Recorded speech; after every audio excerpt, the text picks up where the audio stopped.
Hi everyone, Radhe Radhe, जय हिंद, वंदे मातरम। कैसे हो? उम्मीद करता हूँ आप सभी अच्छे होंगे। आज हम क्लास 10th 2024 जो विज्ञान का पूरा पेपर आज हम सोल्व करने वाले हैं। तो आप वीडियो को अंत तक देख लीजिएगा, क्योंकि सभी प्रश्न में हल सहित आप लोगों को बताने वाला हूँ। जो मुद्रित प्रश्नों की संख्या है वो है आपकी 10।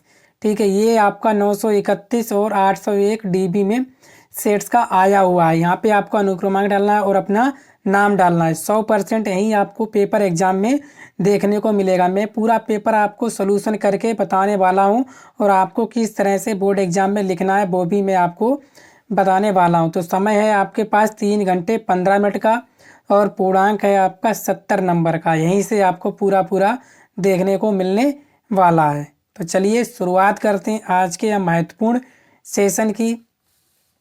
ठीक है, जो प्रारंभ के 15 मिनट आपको क्या है, प्रश्न पत्र को पढ़ने के लिए निर्धारित हैं। सभी प्रश्न अनिवार्य। ये पूरा बोर्ड का वायरल पेपर है जो आपके एग्जाम में सीधे देखने को मिलने वाला है। तो खंड आ में 1 अंक के 20 बहुविकल्पीय प्रश्न हैं, जिनके उत्तर OMR उत्तर पुस्तक पर देने हैं।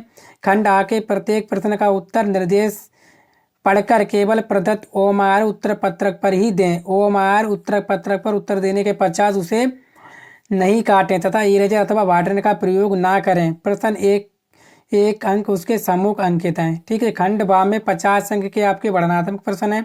खंड बा में सभी प्रश्नों के उत्तर एक ही साथ आपको करना है और आपको प्रथम प्रश्न से आरंभ करना है और अंतिम प्रश्न तक करते जाना है। अगर आपको जो नहीं आता है तो उस पर आप समय नष्ट ना कीजिएगा और अपने जो है दूसरे प्रश्न की तरफ ध्यान केंद्रित कीजिएगा जो आपको आते हैं। ठीक है, तो चलिए शुरुआत करते हैं आज के महत्वपूर्ण सेशन की।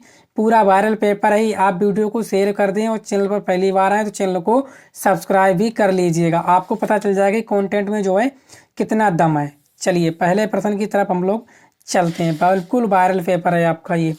चलिए पहला प्रश्न बोला गया, उस दर्पण की वक्रता त्रिज्या क्या होगी जिसकी फोकस दूरी +10 सेंटीमीटर है। ठीक है, तो बताइए उस दर्पण की वक्रता त्रिज्या क्या होगी जिसकी फोकस दूरी कितनी है आपकी +10 सेंटीमीटर है। तो बताओ इसका क्या आंसर होने वाला है। सही आंसर बताएंगे आप लोग।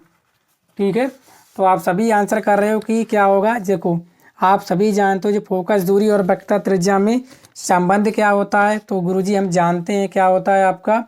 तो वो होता है आपका F = R/2। ठीक है, आपको फोकस दूरी दे रखी है कितनी, 10 सेंटीमीटर। तब 10 बराबर क्या हो जाएगा आपका R/2। तिरछी गुणा कर लो आप लोग।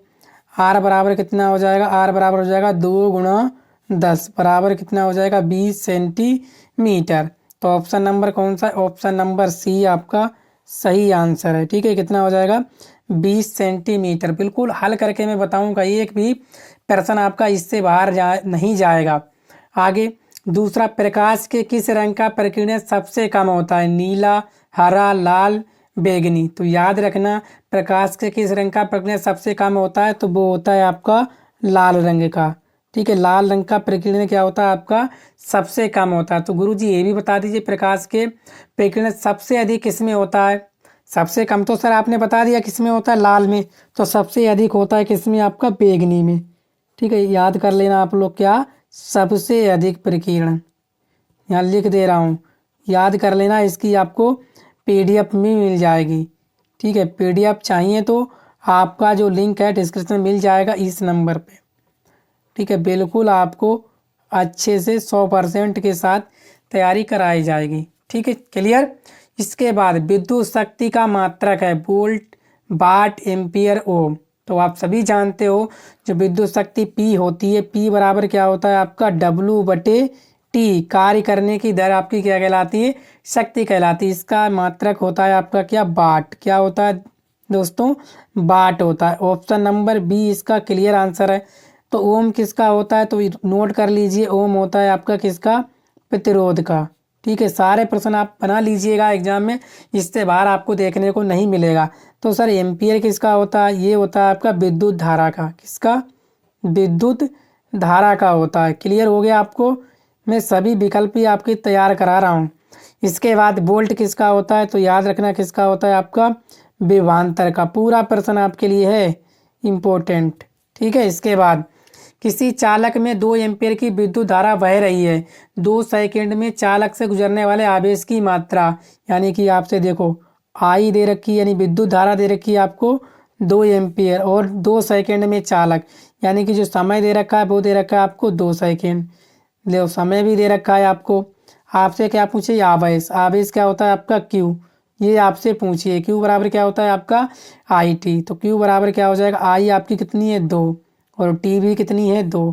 कितना हो जाएगा? 4। क्या मात्रक होता है आपका? कूलाम। क्या मात्रक होता है आपका? कूलाम।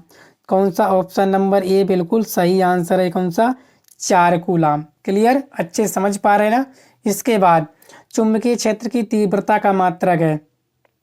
तो चुंबकीय क्षेत्र की तीव्रता का मात्रक वोल्ट है, वेबर है, या वेबर प्रति वर्ग मीटर है, या इनमें से कोई नहीं। तो आप सभी जानते हो, ठीक है। तो चुंबकीय क्षेत्र की तीव्रता का जो मात्रक है, देखो ये तो है आपका विभवांतर का, आप इससे भी कर सकते हो, ऑप्शन के द्वारा भी आप कर सकते हो। ये तो वेबर किसी का नहीं होता है, ठीक है ना।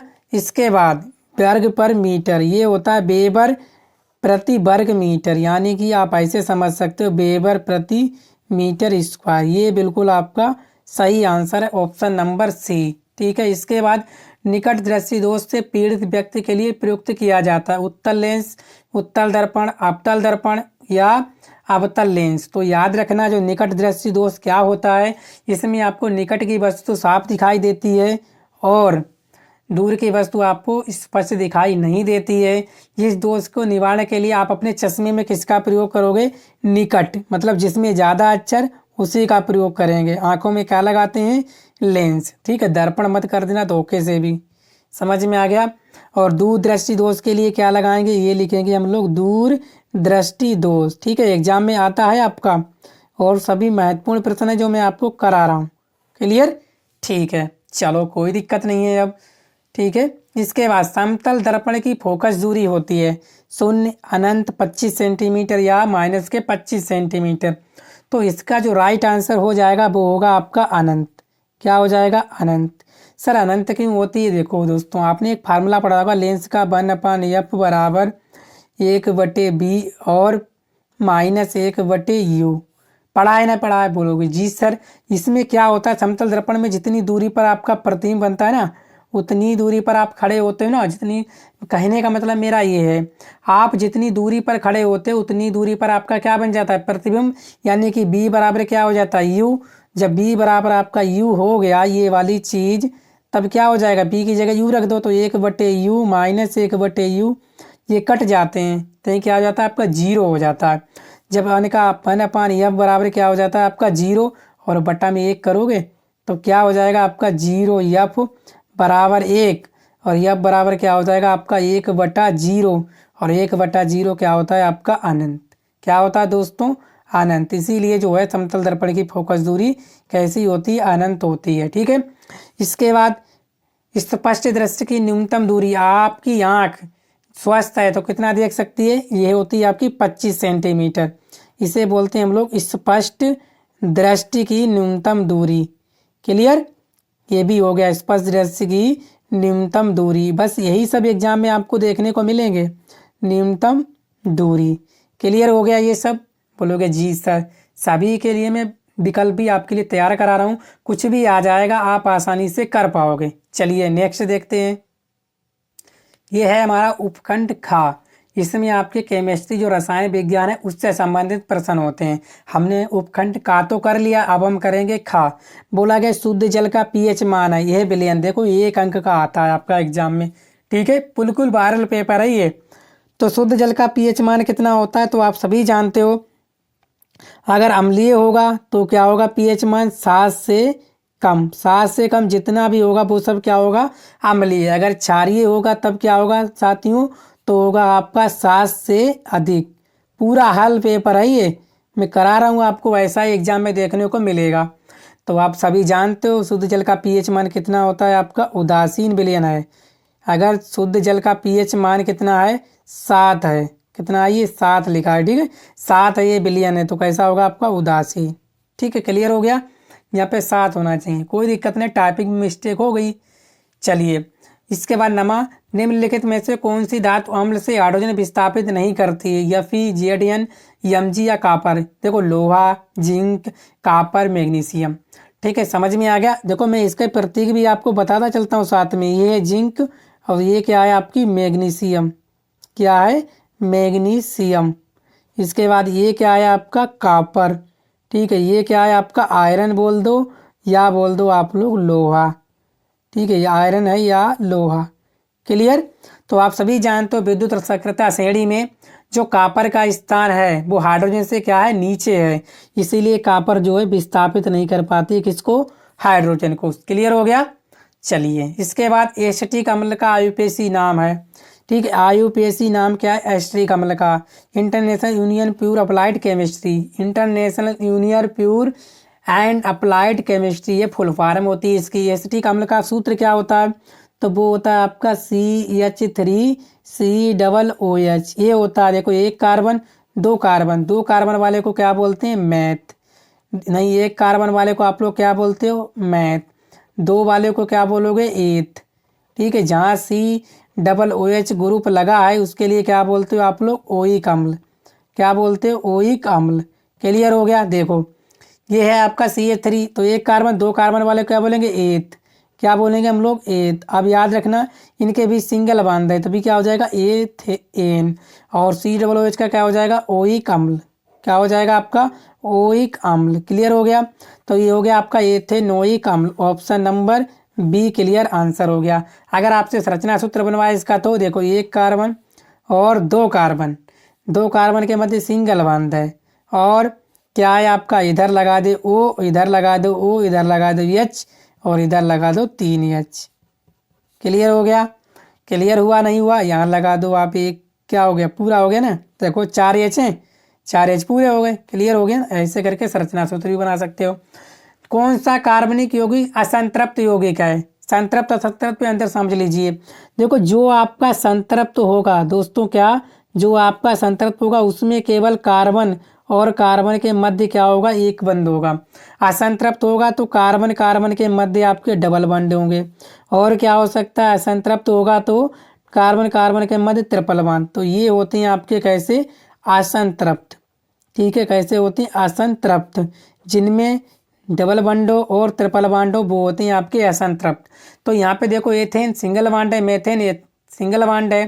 ठीक है ना? तो ये एथिलीन जो है इसमें डबल बॉन्ड है। ठीक है, एथिलीन कैसे लिखोगे? ये लिखोगे C और डबल बॉन्ड C। ठीक है, और क्या लिखोगे? इधर H लगा दो, इधर H लगा दो। क्लियर हो गए पूरे? नहीं हुए ना? देखो क्या हो गया? एथिलीन ई ने लगा ना, डबल बॉन्ड होगा। देखो कार्बन के 4 होते हैं, कार्बन की संयोजकता कितनी होती है? 4। चाहिए कितने होते हैं? 8। 4 1 5 6 7। इधर एक और लगा दो, यहाँ यहाँ भी एक और लगा दो आप। अब हो गए पूरे। ठीक है, तो क्या बन गया आपका? Ethylene CH2 double bond CH2। ये होता है फार्मूला एथिलीन का। क्लियर हुआ? ऐसे ही आपको एग्जाम में भी करना है। चलिए, इसके बाद आर्सेनिक तत्व है, धातु है, अधातु है, उपधातु है, अक्रिय है। तो बताइए आर्सेनिक क्या है? तो आर्सेनिक आपका क्या है? उपधातु है। क्या है आपका? उपधातु। उपधातु सर क्या होता है? जिसमें धातु प्लस अधातु दोनों के गुण हो वही कहलाता है आपका उपधातु। ठीक है, आर्सेनिक हो गई आपकी, एंटीमनी हो गई, ये सब क्या है? ये सब क्या है? आपके उपधातु हैं। ठीक है, 13वां, धावन सोडा की प्रकृति होती है अम्लीय, क्षारीय, उदासीन, इनमें से कोई नहीं। तो धावन सोडा की प्रकृति सूत्र क्या होता है? Na2CO3 into 10H2O। ये होता है धावन सोडा का सूत्र, है कि नहीं? और इसकी जो प्रकृति होती है वो कैसी होती है? क्षारीय, क्षारीय होती है। ठीक है ना? अगर अम्लीय होगा तो क्या होना चाहिए? H होना चाहिए। अम्लीय के लिए क्या होना चाहिए? H पॉजिटिव होना चाहिए। क्लियर? इसके बाद फेफड़ों से शुद्ध रक्त आता है दाहिने अलिंद से बाएं अलिंद में, बाएं निलय में, दाहिने निलय में। तो याद रखना फेफड़ों से शुद्ध रक्त कहाँ आता है? तो वो आता है आपका बाएं अलिंद में। कहाँ आता है आपका? बाएं अलिंद में। ऑप्शन नंबर बी इसका सही आंसर है। इसके बाद आपका 15वां बोला गया, मानव वक्र का कार्य होता है श्वसन, प्रोटीन, हार्मोन्स या उत्सर्जन। तो आप सभी जानते हो मानव वक्र क्या होता है? इसकी संख्या कितनी होती है? 2 होती है। इसकी इकाई को क्या कहते हैं दोस्तों? बकरी की इकाई को क्या कहते हैं दोस्तों? तो कहते हैं हम लोग नेफ्रॉन। क्या कहते हैं? नेफ्रॉन। क्लियर हो गया? चलिए, ये किस में काम करता है? आपका उत्सर्जन में काम करता है। किस में काम करता है? उत्सर्जन में। ऑप्शन नंबर डी इसका बिल्कुल क्लियर आंसर हो गया। ठीक है, क्लियर हो गया। चलिए नेक्स्ट देखते हैं हम लोग 16वां। बोला गया निम्नलिखित में कौन पादप हार्मोन है? पादप हार्मोन कौन सा है? फिरोमिन, जिब्रेलिन, इंसुलिन या हिपेरिन या इंसुलिन। तो आप सभी जानते हो जो पादप हार्मोन है ना, वो है आपका जिब्रेलिन। क्या है? जिब्रेलिन। ठीक है, समझ में आ गया? ये क्या है आपका? जिब्रेलिन। इसके बाद निम्न में कौन मानव में मादा जनन तंत्र का भाग नहीं है? यानी कि जो औरतों में पाया जाता है, यानी कि जो लेडीज में पाया जाता है, वो आपको बताना है। ठीक है ना, जो मादा जनन तंत्र का भाग नहीं है वो बताना है। ठीक है, मतलब जो लेडीजों में नहीं पाया जाता है, यानी कि जो औरत है वो औरत में नहीं पाया जाता है, वो बताना है। ठीक है, क्लियर? चलो, इसके बाद अंडाशय। अंडाशय भी आपका किस में होता है? लड़की में पाया जाता है, औरत में। गर्भाशय भी होता है और डिम्ड वाहिनी भी पाई जाती है। तो क्या नहीं होती है? वो होती है आपकी शुक्र वाहिका। शुक्र वाहिका किस में पाई जाती है? तो वो पाई जाती है आपकी नर। किस में पाई जाती है? आपकी नर में। क्लियर? इस ऐसे आप समझ सकते हो, विकल्प को देखकर भी आंसर टिक कर सकते हो। इसके बाद परिवार नियोजन की स्थायी विधि है। गर्भ निरोधन गोलियां, निरोध का प्रयोग, वेक्सेटोमी या गर्भ समापन। तो परिवार नियोजन यानी कि आप परिवार को सीमित रखना चाहते हैं तो उसकी परमानेंट विधि आपको बतानी। देखो, गर्भ निरोध गोलियां करोगे तो गर्भ नहीं ठहरेगा, कोई दिक्कत नहीं। निरोध का प्रयोग करोगे तब भी नहीं। गर्भ समापन ये भी नहीं हो सकता। तो आपकी जो परमानेंट है ना, वो है आपका बेसोटोमी। ये कि जिसे बोलते हैं आप लोग नसबंदी। क्या बोलते हैं? नसबंदी। ये होती है आपकी लड़की में। ठीक है, जब लड़की की शादी हो जाती है लड़की कराती नसबंदी। और सर लड़का क्या कराते हैं फिर, ये भी तो बता दीजिए। तो ये कराते हैं आपके नलबंदी को। क्या कराते हैं? नलबंदी। क्लियर? इतनी अच्छे से प्यार से समझा रहा हूँ आपको, एक भी एग्जाम में नंबर नहीं कटेगा। आप ऐसे ही प्रश्न करके आना। जो भी आपने टारगेट ले रखा है 100 में से 100 नंबर आने वाले हैं इस बार। इसके बाद डीएनए के दोनों तंतुओं को आपस में जोड़ते हैं। तो डीएनए के तंतु दोनों आपस में क्या जोड़ते हैं? तो वो जोड़ते हैं आपकी हाइड्रोजन बंध। किसको जोड़ते हैं? हाइड्रोजन बंध। ठीक है, क्लियर? इसके बाद सहसंयोजी बंध क्या होते हैं? जो साझेदारी से बनते हैं। आयनिक बंध क्या होते हैं? जो आयनों के द्वारा बनते हैं। ठीक है, क्लियर? जीन बने होते हैं एंजाइम के, प्रोटीन के, या डीएनए के, या आरएनए के। तो जीन आपके बने होते हैं डीएनए के। किसके? डीएनए की। सर इसकी फुल फॉर्म क्या होता है? डी ऑक्सो राइबो न्यूक्लिक अम्ल, ये एसिड। ठीक, क्लियर हो गया? क्या होती है full form? D oxy ribo nucleic अम्ल। क्लियर? चलो, आरएनए